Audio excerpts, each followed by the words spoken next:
Usaping 8 ohms load, 4 ohms load tayo dito mga ka-sounds. Alam ko marami pa rin sa atin dito na mga baguhan na hindi pa rin naiintindihan yung ganitong klaseng impedance pag sinabing 8 ohms load at saka 4 ohms load. Kagaya po dito sa ating amplifier na ito, so meron tayong Ace LX18. So 2 channel power amp po yan. So kada channel is pwede po tayo dito mag-load ng 8 ohms load hanggang 4 ohms load sa stereo. So ngayon mag-start po tayo sa pag-connect. Isipin nyo na lang yung dalawang wire na ito. Speaker po ito na 8 ohms yung rated. So kada channel po ng ating amplifier na ito, pag once mag-connect po tayo ng isang speaker kagaya po nito.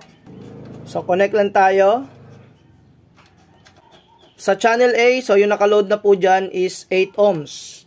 Kasi rated po ng speaker po yan na 8 ohms. Kabit din tayo dito sa channel B.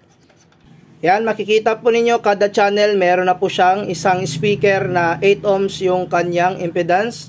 So yung nakaload na po dito sa amplifier is 8 ohms. So paano ba ito magiging 4 ohms? So kanina nagload po tayo ng isang speaker sa kada channel. Ngayon maglo-load tayo ng dalawang speaker kada channel na 8 ohms yung rated. So yung connection po natin dito, i-connect natin po sila in parallel connection. So yung negative sa negative, yung positive naman is sa positive.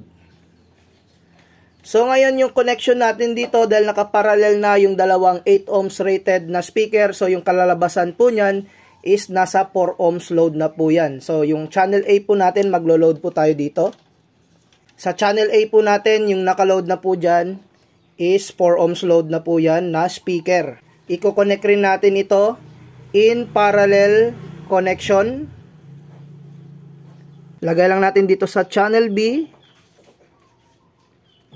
So ayan, kada channel na ng ating power amplifier dito is naka 4 ohms load na po yan. So sana may natutunan kayo sa ating napakasimpleng tutorial po dito.